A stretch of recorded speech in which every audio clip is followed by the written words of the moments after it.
everyone, today it's time to teach you how to make a reset button in the updated creative UI. So it's a little bit different now and it looks a lot different in terms of what's going on here. It looks different basically. There's a lot of changes to what it looks like. So what we're going to be doing is teaching you how to make a perfect reset button that does work every single time.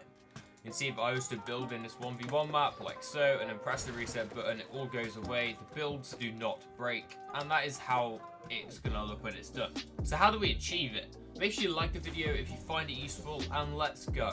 So the first thing you're going to do is set up an explosive device. You can find an explosive device by going into tab, going into devices, and it should be somewhere near the top. You can search for the explosive device like so and you'll find it right here.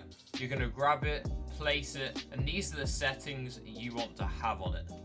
Okay, you want can be damaged to be off, so this cannot be damaged. You want the display numbers to be off, blast radius to be 10 tiles, the maximum amount. This means when it explodes, it's going to explode everywhere, meaning that it's going to get all the builds. Player damage 0, ignore team for damage none, and structure damage, you just need it above 600, because if you have it above 500 at least, it's going to break all metal builds. I just like to have it at 600 just in case, you know, maybe there's a glitch. All of the other settings, these are the only ones you need to change. All of the other settings can remain intact. However, you're going to wait a second because there is another setting you need to do afterward. So you're going to leave this tab functions empty for a second, and then I'll teach you how to do the rest of them in a second. So then you're going to place the button wherever you want it. This can be as far or as short to the explosive device, it doesn't really matter. You're going to place it and you're going to customize it. The things you change for the buttons is actually quite a lot of settings. We've changed the interaction time to instant, the activating team to any, the invert team selection to off, the allowed class to any, invert class selection off, times can trigger, you want it at infinite, so just put it at 0 and it'll turn to infinite. Delay instant, reset delay is instant, trigger sound enabled, enable the game start, yes, we want it enabled. No interaction text, we want it visible during game, and we want the interaction radius of a button. Those are all the settings, and now you've got both of them set up, you're going to go into the events. So you're going to place two little things here. You're going to first select the explosive device and explode. So once you press it, you send event to the explosive device you've just placed and it's going to explode. But you're going to set up a second one for the explosive device as well, and you're going to set it to reset. So it's going to, when you press the button, it's going to explode it and it's going to reset it instantly. So you're going to end up with an explosive device that resets straight away.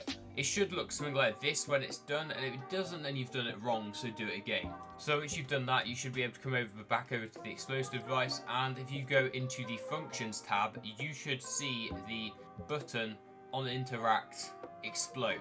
I've also got the teleporter set up here, so just ignore that, but it should say the button on interact, and it should say reset the button on interact. Both of those should be on the explosive device. After you set it up on the button device, it should automatically carry over between the devices. And you've got to make sure in your map for this to work, you have environmental damage turned off. So how you do that is you go into settings right here, you go into the island settings. It will be in the player thing, and you'll see under equipment and build mode, building can destroy environment, turn it on to no, and environmental damage, turn it on to player built only. This will be in the island settings tab over here. But once you've done that, you should be able to test it out by starting the game. And if you've done it correctly, it will work. This is a perfectly relevant tutorial, so if you haven't done it right, then it won't work. So I don't want any comments saying bad tutorial, L tutorial. This 100% works, and I've used it in a ton of maps, and so has everyone else. So if you've done it wrong, then you've done it wrong. But we built a little bit either side, and we can even build like over here, maybe over here we do this, because the thing is going to pick up to 10 tiles. So if you place it in the right spot, it's somewhere around here, right? So 10 tiles in every direction. So if we press it, you see that all the builds destroy, and we are all good and beautiful. If you enjoyed this video, make sure you click the one on the screen. It's every single 1v1 map setting that you need to know. It's going to be super useful for you if you're making a 1v1 map and have your own reset button in it now, for all the settings that you need to make it work perfectly. Make sure you like the video if you've enjoyed this video, and check out the Destiny Jesus Masterclass link in the description if you want to make some solo Fortnite earnings. In a bit.